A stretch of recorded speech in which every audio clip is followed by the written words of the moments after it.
dolgoročno stabilnost in zanesljivost elektroenergetskega sistema.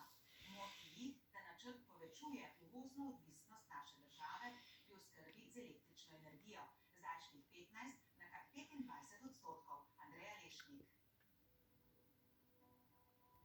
Nacionalno podnebni energetski načrt v osnutku, kot je zdaj pripravljen, je neizvedljiv in je v bistvu škodljiv za Republiko Slovenijo. Rečete da, to pomeni. Preglejte ugodnosti v prvi trgovini čokolado. Ko z učinkom rečete da, Kinder čokolada, majhna poslastica, velika. Zadovoljni ste s tem dokumentom. Energetike najbolj skrbi, kako in s katerimi viri bomo nadomestili izpad proizvodnje elektrike v Tešu in Krški nuklearki čez 2 desetletji. Energetsko-podnebni načrt namreč ne predvideva niti enega večjega objekta za nizkoogljično proizvodnjo elektrike, in to kljub napovedani elektrifikaciji prometa in ogrevanja. Izjema so le povečana vlaganja v sončne elektrarne. Doslej je bilo v Republiki Sloveniji zgrajenih približno 250-260 megavatov sončnih elektrarn. Vse skupaj. NEPN predvideva, da se bo do konca leta 2030 zgradilo še 1350 megavatov. To se pravi 5-krat več, kot imamo doslej, kar je po moji oceni nerealno oziroma bo terjalo izjemne subvencije.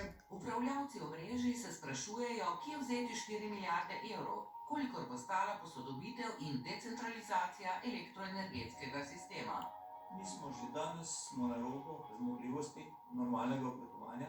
Govorimo lahko o implementaciji, o električnih vozilih, toplotne črpalke se gradijo pospešeno.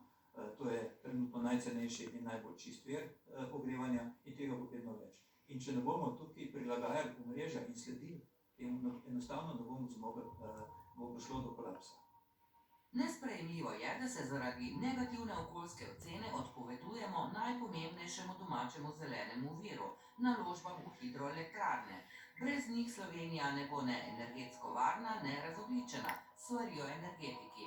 Zahtevajo, da se postopki umeščanja v prostor za elektrarne na srednji Savi nadaljujejo. Zadnja spodnjesavska elektrarna Mokrice pa dokonča z uvedbo postopka prevlade javne koristi nad naravovarstvenimi interesi. Če pogledamo Savo kot celoto, bi po skupnih načrtih lahko prispevali blizu 2 teravatnih ur. To v tem trenutku predstavlja slabih 20% vse porabe. In s tem projektom pa želimo nadaljevati. Tudi odločitev o morebitni gradnji novega jedrskega bloka potrebujemo že danes, ne šele čez 7 let, so enotni energetiki.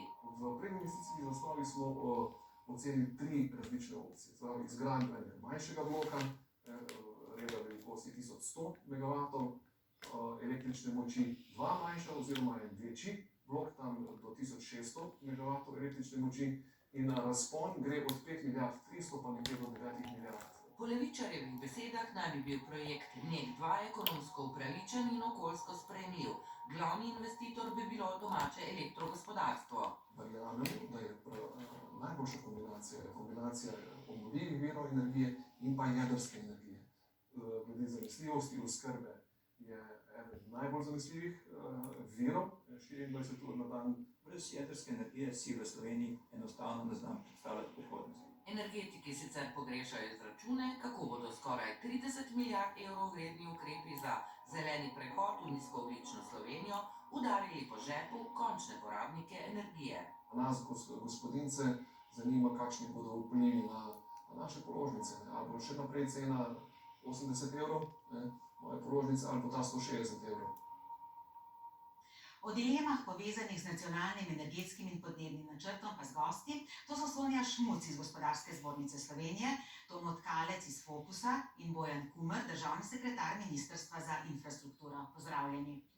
Slišali smo, energetiki so zelo nezadovoljni. Gospa Šmuc, tudi v Gospodarski zbornici menite, da bi morala hidroenergija postati glavni vir energije, električne energije, in da bi morali hidroenergijo, hidropotencial vključiti tudi v načrt.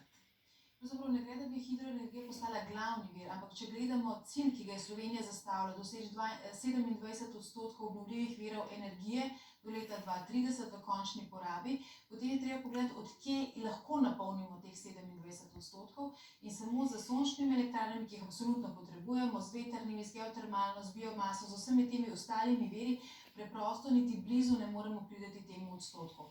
Zato je največ, kar lahko prispevamo, je s tem, da izkoristimo dane vire, ki jih Slovenija ima, in to so vodni viri, in zato je tudi potrebno imeti hidroelektrarne in hkrati s tem tudi uporabimo znanje, ki ga v Sloveniji imamo. V Sloveniji znamo 90% hidroelektrarne narediti sami. Gospod Kalec, okoljevarstveniki menite nasprotno, da je treba vodne vire zaščititi. Kako bi potem nadomestili TEŠ6 in nuklearko? Ja, so dileme tudi glede tega, katere vodne vire je treba zaščititi. Seveda se pojavljajo različna mnenja o tej temi. Zagotovo menimo, če govorimo o strukturi proizvodnje, prvo se zanesti na zmanjšanje rabe, kar bo pomenilo tudi, da moramo manj proizvesti, zagotovo pa neka kombinacija obnovljivih virov energije, s tem, da bo soncu verjetno treba dati absolutno prednost, zato ker je tudi najmanj problematično pri umeščanju v prostor. Sam bi rekel, da ne smemo zanemariti nobenega vira, pa treba biti zelo pazljiv pri tem, kako se umešča, kam se umešča, in je treba gledati tako na družbeno sprejemljivost kot na okoljsko sprejemljivost. Jedrska elektrarna. Sam tudi v fokusu ne vidimo to kot rešitev. Gre za v bistvu predrag projekt, za katerega trenutno nimamo sredstev. Obenem bo ta projekt, če bi se šlo v izgradnjo, zgrajen prepozno, za tisti čas, ko še moramo do takrat, ko moramo ukrepati. Namreč imamo čas do leta 2030, da znižamo naše izpuste. To govori podnebna znanost, to govorijo IPCC poročila, o tem govori tudi Pariški sporazum. Tako da jedrska elektrarna 2 bi prišla prepozno. Gospod Kumer, zakaj niste zapisali v načrtu, s katerimi viri bomo nadomestili TEŠ in nuklearko? In ali boste zdaj upoštevali te predloge, katere, in morda vendarle hidroelektrarne na srednji Savi ponovno vključili v načrt dokončanja Mokric? Najprej ne povem to, da smo se zelo trudili, da bi lokacijsko definirali, iz kod bomo pridobili električno energijo v naslednjih desetletjih. Žal imamo takšno okoljsko zakonodajo, ki ocenjuje, koliko definiramo lokacijsko hidroelektrarne, to pomeni bistveni vpliv na naravo. In to definira negativno ceno. In negativna cena okoljskega poročila pa ni zadosten pogoj, da se sprejme nacionalni energetski podnebni načrt. Tudi v nuklearki pravijo, da leto 2027, takrat ne bi sprejeli odločitev v drugem bloku nuklearke, da je to prepozno. Jaz mislim, da danes smo zelo ambiciozno nastavili, da najkasneje do leta 2027 Slovenija mora sprejeti odločitev, ali bo ostala jedrska država in bo gradila nadaljnje bloke, ali bo to 2, 3, 4. Tudi na tem področju se dogaja zdaj skokovit razvoj in moramo narediti še zelo nekaj tehničnih, strokovnih, ekonomskih analiz, tudi nenazadnje se politično odločiti, družbeni konsens, ker investicija ni tako majhna. Bistveno se torej zdaj, do konca meseca, ko naj bi načrt poslali v Bruselj, ta ne bo spremenil, nekaj ste želeli na kratko, gospa Šput. Ja, samo sem želela podati nekaj primerjav. Za 1% točko doseganja obnovljivih virov energije, ki jo lahko zagotovimo iz 1 ali 2 hidroelektrarn, je potrebno pokriti 54.000 slovenskih domov z sončnimi elektrarnami. Torej, to, kar je ideja in razmišljanje, da nimamo denarja za neke take objekte, pravzaprav pomeni, da je ideja, preselimo mi te stroške na prebivalce same, ki bodo v to investirali. Se pravi, to je ena stvar. Pri jedrski je pa, ko primerjamo ceno, koliko znaša gradnja neke jedrske elektrarne, treba upoštevati, da je slovenska jedrska elektrarna ena najboljših v Evropi, ki priznavajo tudi na svetu in imajo res izjemne izkušnje. Da dokument ni primeren, da bi ga poslali v Bruselj, meni tudi ekonomist dr. Jože P. Damijan. Moti ga, da se preveč osredotoča na ukrepe učinkovite rabe energije, premalo pa na nove energetske naložbe. Zadnja verzija NEPN je povsem nerealistična, iz 2 razlogov. Prvič, povsem je zanemarila investicije, svoje nove naložbe v gradnjo električne energije na podlagi obnovljivih virov energije, kot je hidroelektrarna, potem tudi nizkoogljične vire, kot je recimo drugi blok jedrske elektrarne. In drugič, celotna strategija temelji na tem, da bi naj v Sloveniji zmanjšali porabo električne energije, stavbo celo za 60%, da naj bi povečali energetsko učinkovitost do leta 2030 na celo 35%, kar je celo više od evropskega cilja, ampak vse skupaj je nerealistično. Namreč nerealistično je, da pričakujejo, da se bo pri nas poraba energije zelo zmanjšala, ob tem, ko nam bo seveda gospodarska aktivnost naraščala. To enostavno je skregano z dejstvi. Poleg tega seveda ta NEPN zanemarja tudi to, da s tem, ko bomo šli recimo na večjo uporabo električnih avtomobilov, bo to pomenilo seveda še večjo uporabo električne energije. Največ, slabo polovico vse električne energije v Sloveniji porabi industrija. Okoli četrtino jo porabijo gospodinjstva in okoli četrtino še ostali poslovni subjekti. Največji porabniki med podjetji so Talum, slovenska industrija jekla, na tretjem mestu je črpalna elektrarna Avče, zelo pomembna, ki pa mimogrede med črpanjem vode porabi več električne energije, kot je proizvede, sledita pa še Štorska in Ruška družba. Gospodarska zbornica Slovenije pravi, svari, da energetsko-podnebni načrt ogroža okoli 30 tisoč delovnih mest v energetsko intenzivni industriji. Posledice pa bi čutilo še 170 tisoč zaposlenih v povezanih predelovalnih dejavnostih. Poglejmo, kako v načrtu razmišljajo v dveh največjih porabnikih električne energije pri nas, Žan Dolajš. Tako glasna je transformatorska postaja, ki z električno energijo napaja Talumove peči, v katerih se po elektroliznem postopku proizvaja aluminij. Ta izjemno uporabna in zaželena kovina, ki se zelo učinkovito reciklira. Kar 75% vsega kadarkoli proizvedenega aluminija je denimo danes še vedno v uporabi. A njegovo pridobivanje zahteva neverjetno veliko električne energije. Talum porabi kar okoli desetino vse elektrike v Sloveniji. In to kljub temu, da je po porabi električne energije na tono proizvedenega aluminija drugo najučinkovitejše podjetje na svetu. Kar pomeni, da imamo v smislu izboljšanja procesa ali pa znižanja specifične porabe električne energije v tem procesu relativno malo možnosti. Talum je v zadnjih 20 letih prepolovil porabo električne energije. To je dosegel s 35% znižanjem proizvodnje aluminija in postopnim nadomeščanjem proizvodnje s predelavo odpadnega aluminija, za kar se porabi kar 95% manj energije. A račun za elektriko je še vedno visok. Letos bo ta okoli 66 milijonov evrov. Aluminija za predelavo zaradi nenehne rasti povpraševanja ni dovolj, da bi lahko v Talumu popolnoma opustili energetsko potratno elektrolizo. Izpolnjevanje zavez zadnjega predloga energetskega in podnebnega načrta bi prineslo občutno višje cene elektrike. To pa bi lahko pomenilo tudi konec proizvodnje v Kidričevem, pravijo v Talumu. Zaustavljamo nekaj, kar je na zavidljivem nivoju po porabi energije, kar ima perspektivo, kar ima glede na letno rast porabe aluminija v svetu, ki gre tja do 5%, tudi možnost in priložnost, da temu kratkoročno delamo konec. Podobno menijo v Siju, ki je drugi največji porabnik elektrike pri nas. Njihove železarske peči napaja elektrika. Višanje cene bi zato tudi njih zelo prizadelo. Kljub številnim vlaganjem v energetsko učinkovitost bomo postali nekonkurenčni, pravijo. Mi smo že naredili v preteklosti te premike. Kot veste, so včasih bile jesenice, so se imenovali rdeče jesenice po rdečem prahu, ki je takrat bil. In danes, s tem, ko smo mi investirali v elektroodločne peči, je danes položaj tak, da naprimer avtocesta obvoznica na Jesenicah je bistveno večji onesnaževalec okolja, kot je Akron. Pričakujemo le, da bo Slovenija sledila priporočilom Evropske komisije za energetsko intenzivne industrije, pravi predsednik uprave Taluma Marko Drobnič.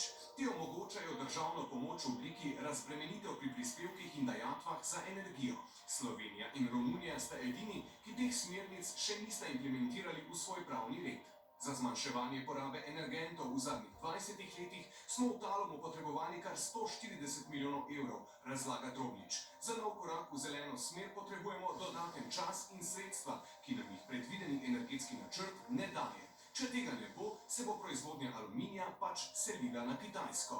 Zavedati se pa je potrebno, da niti tehnologije za proizvodnjo, niti za tehnologije za proizvodnjo energije, ki jo ta industrija potrebuje, niso takšne, kot so v evropskem prostoru. Kitajci proizvedejo večino električne energije s termoelektrarn. Mislim, da snovalci tega ne razumejo, kam to pelje. Tako kot so kar nekatere ekonomije v preteklosti niso razumele, kaj pomeni to selitev različnih proizvodnih sektorjev na Kitajsko in drugam, je danes seveda bumerang, ki prihaja. Delamo si medvedjo uslugo, so si enotni v industriji. Onesnaževanje na Kitajskem vpliva na ves svet, tudi na Slovenijo. Potreba po materialih, kot sta aluminij in jeklo, pa bo tako v svetu kot pri nas še naprej vztrajno rasla.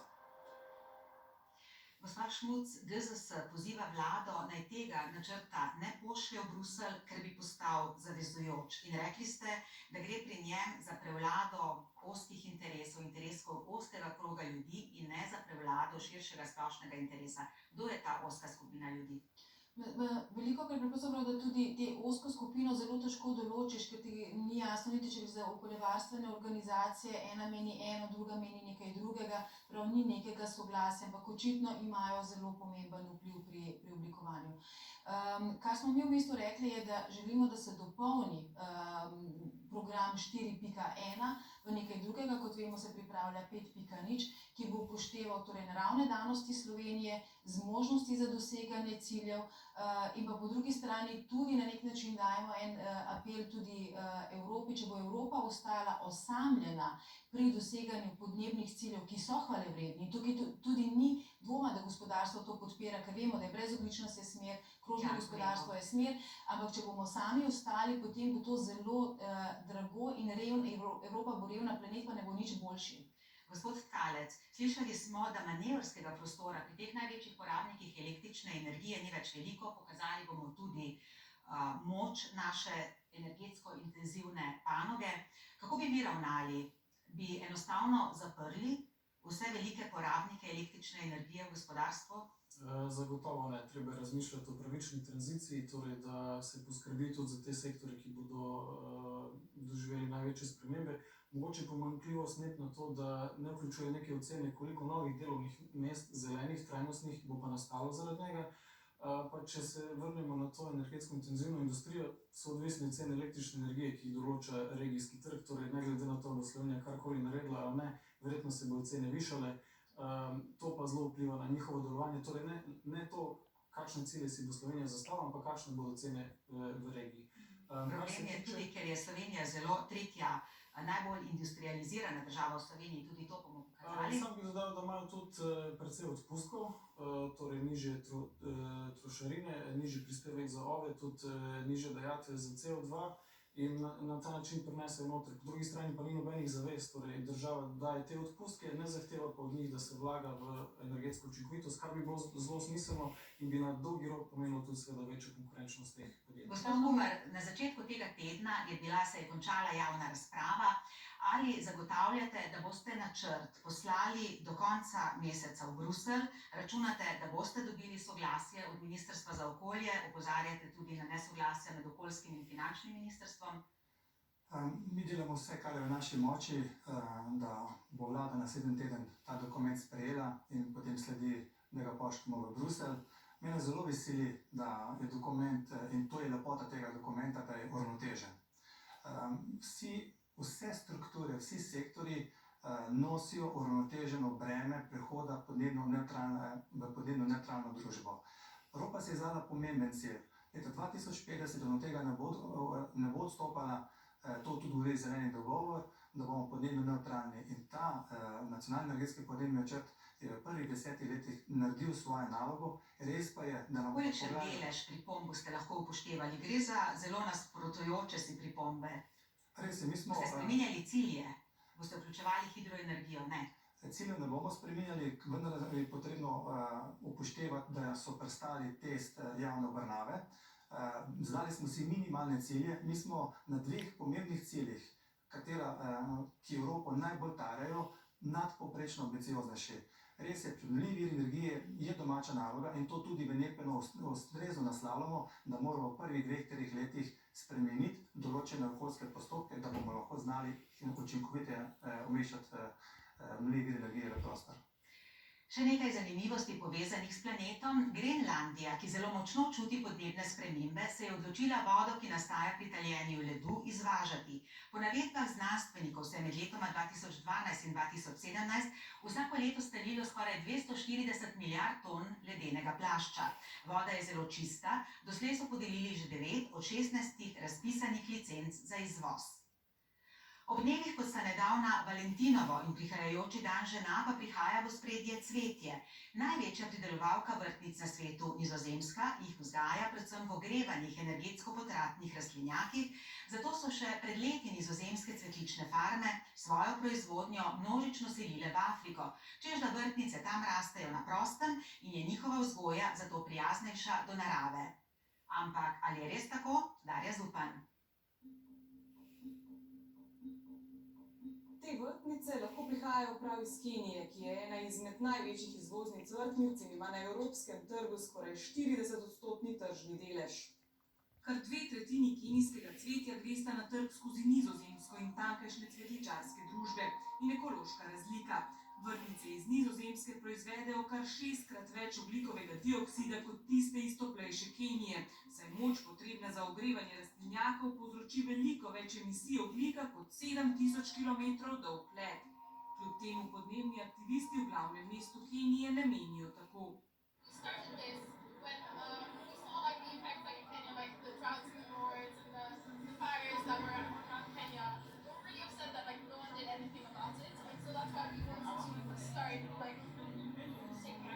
V Keniji je zaradi netrajnostne rabe pesticidov, gnojil in vode onesnaženih več rek in jezer, zlasti jezero Najvaša, okoli katerega je skoncentrirana pridelava vrtnic. Climate change is real and it's coming for us, and it doesn't matter who you are. Whether you are rich or poor, this thing is real and it doesn't isolate. Vrtnice je treba zavarovati tudi pred plesnijo, poleg tega je v Afriki dovoljenih veliko več pesticidov kot v Evropi. Podatki Kenijskega sveta za cvetje kažejo, da so pred 30 leti izvozili slabih 11 000 ton cvetja, leta 2006 86 000 ton, 4 leta kasneje 120 000, leta 2017 pa že skoraj 160 000 ton, kar jim je prineslo več kot 800 milijonov dolarjev zaslužka. Zveni cinično, podnebne spremembe ponujajo nove poslovne priložnosti, kot je voda, ampak to so zelo kratkoročne priložnosti. Svet je zelo povezan. Na kratko, kaj storiti? Slovenija je ena od zmagovalk globalizacije bila do sedaj, zdaj se bomo pa še bolj učili tudi v svetu, kako lokalno se bolj povezati. Gospod Kalec. Za rešitev problema podnebnih sprememb bojo zagotovo potrebne širše in globlje družbene spremembe, ne pa zgolj neke parcialne rešitve znotraj sektorja. Gospod Kumer. Poskrbeli bomo, da bo NEPN sprejet. Slovenija mora sprejemati strateške odločitve in NEPN je prva strateška odločitev, ki bo zaznamovala našo pot za naprej. Spoštovani gostje, najlepša hvala za sodelovanje v oddaji. Hvala. To je vse za nocoj. Lepo skrbite za okolje. Vidimo se spet čez teden dni. Srečno.